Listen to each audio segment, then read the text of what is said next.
প্রবাস জীবন মানে আমি জন্মের পর থেকে আমি বোঝানোর থেকে দেখছিলাম তো শখে প্লাস কুলবালিশ ছোটোকাল থেকে আমার অভ্যাস করছে। আমি কুলবালিশ ছাড়া আমার ঘুম হয় না।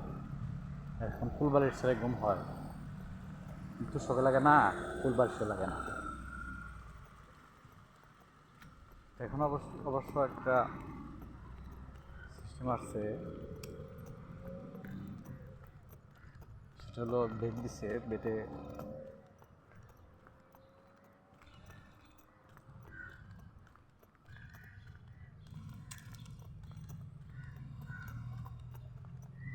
বেডে শুই।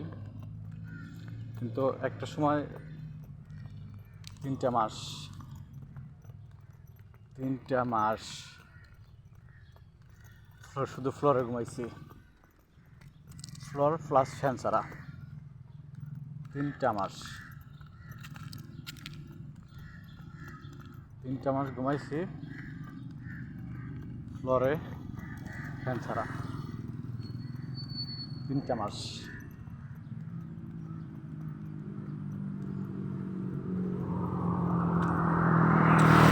প্রবাস মানে সুখ, হ্যাঁ অনেকে সুখ করতেছে, কিন্তু বৈধ পথে আমার মনে হয় না যে কেউ এই প্রবাসে শান্তিতে আছে। কোনো না কোনো তারা অবৈধ পথে সে হাঁটতেছে, কেউ ওটা বের হয়, কেউ ওটা বের হয় না।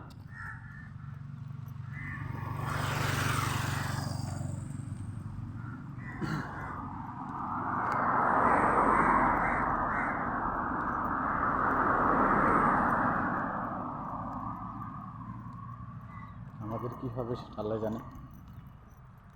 কষ্ট করলাম খুব, আল্লাহ করাইলো, করলাম।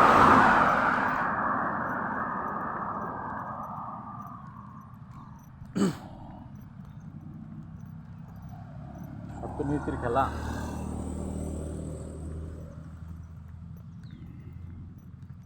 এই প্রবাসে আপনজন থাকে না, আপনজন নাই কারো আপনজন নাই, আপনজন বলতে কিছু নাই, সব একাকিত্ব জীবন।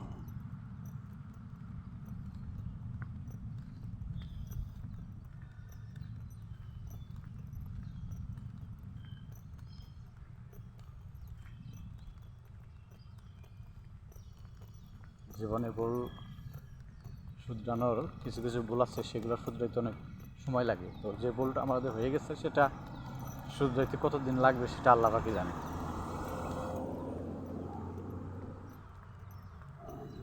যে টাকা কামাবো এই টাকা যদি এদেশে রেখে যাই, এই কলিং লাগাইতে যদি প্রতি বছর লাগে, গেলে বছর কলিং লাগাইতে লাগছিল 4650 সিঙ্গিত, এইবার লাগবো 5650 সিঙ্গিত। 5650 সিঙ্গিত প্লাস মেডিকেল হইতে যাওয়ার সময় যাইতে যাবো 200 টাকা, আবার পাসপোর্ট আনতে যাইতে যাবো 200 টাকা করে আপনারা, 6000 টাকার উপরে। 6000 টাকা কামাইতে 6000 টাকা আমাদের ক্যাশ করতে মিনিমাম 7 থেকে 8 মাস লাগবে, তার নিচে সম্ভব না।